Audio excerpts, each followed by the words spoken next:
I think you kind of need to go through all the levels. Until you go through one level, you don't appreciate what was wrong about it and what could be great about the next one.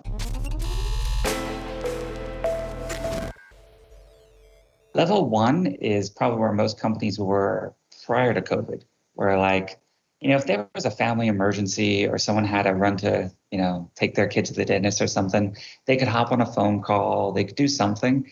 Maybe they could VPN in, but there was no like particular affordances for being remote. But in like an emergency situation, someone could get by for a day or two. Level 2 is where let's take what we were doing in the office and just start to do it remotely.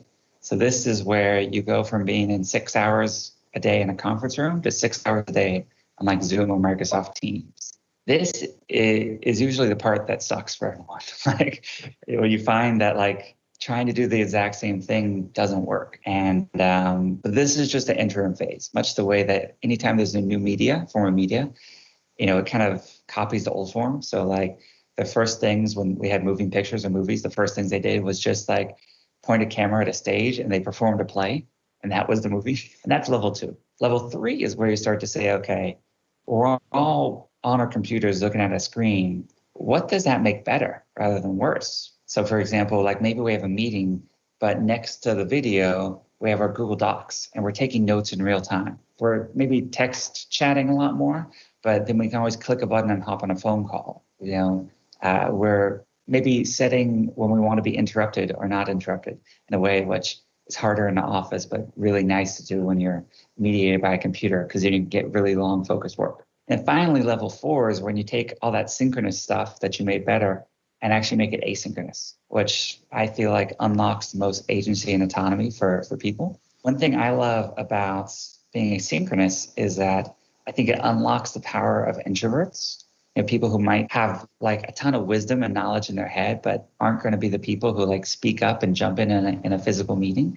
When you're writing or have the ability to be asynchronous, that gives you time to sort of shine, for those people shine, but it also gives like even extroverts time to really consider what they're doing, to write and edit and like think about the problem overnight or in the shower or take a walk around the block or all those things that are the process of just getting better ideas. You can move less from reaction to more reflection and wisdom. If you're in the point now where you feel like, sometimes they call it Zoom fatigue, like you've just been back-to-back video meetings, like all day you're worn out, just have a conversation. Like be self-aware, raise that as an issue, then have a conversation with their teammates, like what should we try differently? Brainstorm 5 or 10 ideas and then try them for like a week or two and see what worked and what didn't. Finally, I have this level 5, which is unattainable, call it nirvana. But that's when like you've gotten so good at everything beforehand that everyone is able to be sort of self-actualized, happy, healthy. They can incorporate like really great health habits into their work as well. These are things like, if you take little breaks during the day to exercise, have the food you want, the temperature you want, a candle on your desk, the music you like that's when, all this stuff gets really, really fun and you can never imagine returning back to an office.